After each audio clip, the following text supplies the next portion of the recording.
Hey guys. All right, walking on water.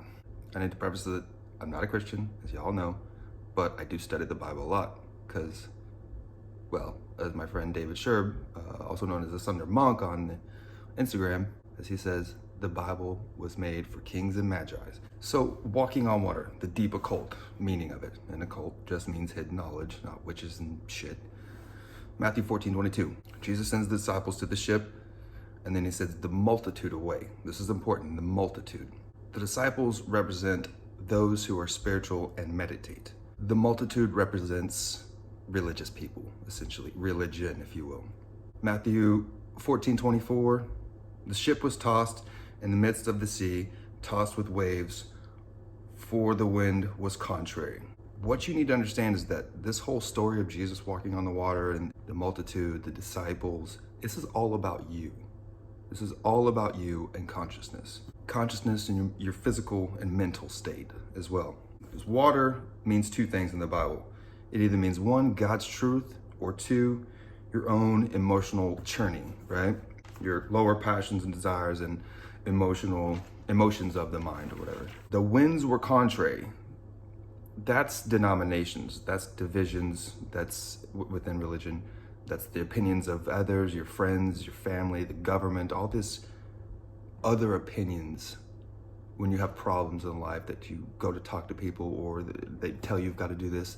It causes a fuck storm in your mind, especially as you get older and shit happens, problems happen.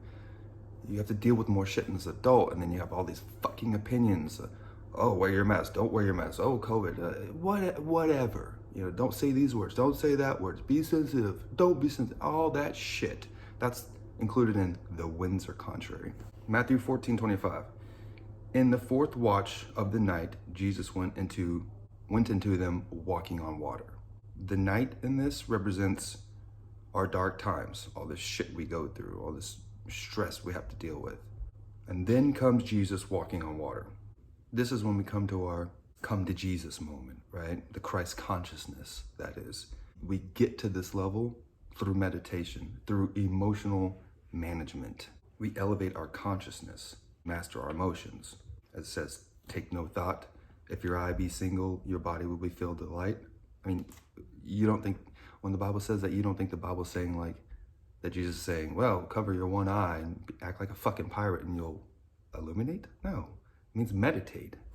So the fourth watch in that last passage, the fourth watch, anytime you see four, it means your individuality, your fourfold nature, which will be physical, mental, emotional, and spiritual. So you have to understand too that the Bible is written by Eastern mystics. And so the numbers 1 through 9 all represent something very specific. And I'll do another video about numerology in the Bible. But it's not like numerology nowadays, so fuck that shit. So yeah, that's what 4 means in the Bible. It means your fourfold nature. That's why it says he came walking on the water in the fourth watch. Emotional management, meditation. When we meditate, we beef up our consciousness, right? So in the midst of your fourfold nature, Christ, the Christ consciousness comes to you walking above all that which is the struggles and trials of the mind. Matthew 14:26. The disciples saw him walking on the sea. They were troubled, saying, "It is a spirit," and they cried out in fear. Pansies. Okay, that fear, that's the fear that religion brings. They've told us for years, especially in the past, that meditation was evil, that Buddhism was evil, thinking for yourself is evil, going against what the pastor or the Pope says. That's fear. And religion has scared the shit out of people over the years.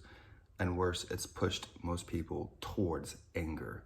So then Matthew 14:27, Jesus is like, yo, it's me, dudes. It is I. Matthew 14:28-31.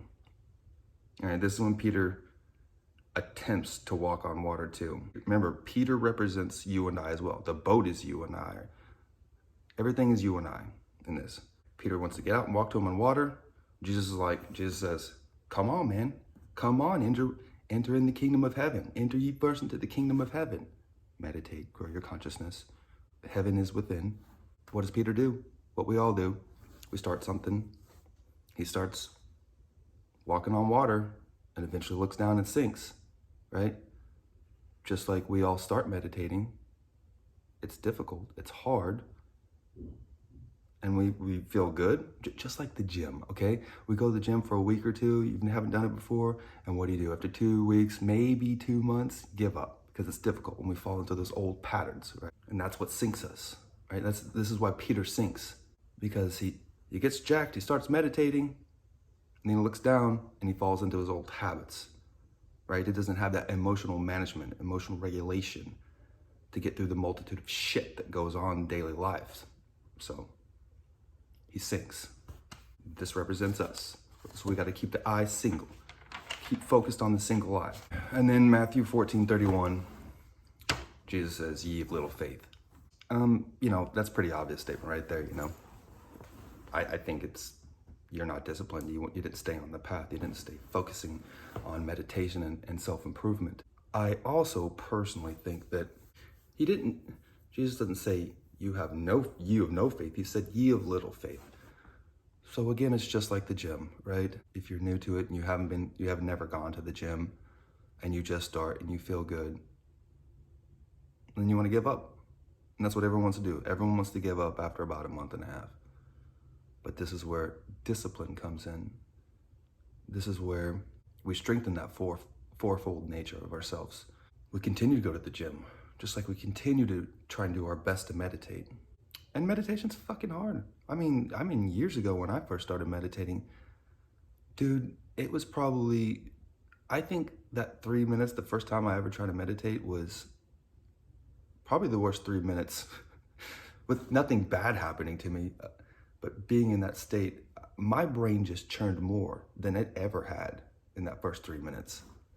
So I understand it's difficult. It is difficult, but this is why we have discipline. This is why we don't give into the old nature. And through this discipline, this constant daily small improvement, this is how we walk on water, okay? So I hope that helps. It helped me a lot when I learned that lesson. And plus that makes a lot more sense than some guy just walking on water, dude. Like big fucking deal. You walked on water, that's cool, but how's that gonna help me in my daily life? Oh, it's not about walking on water, it's about emotional management.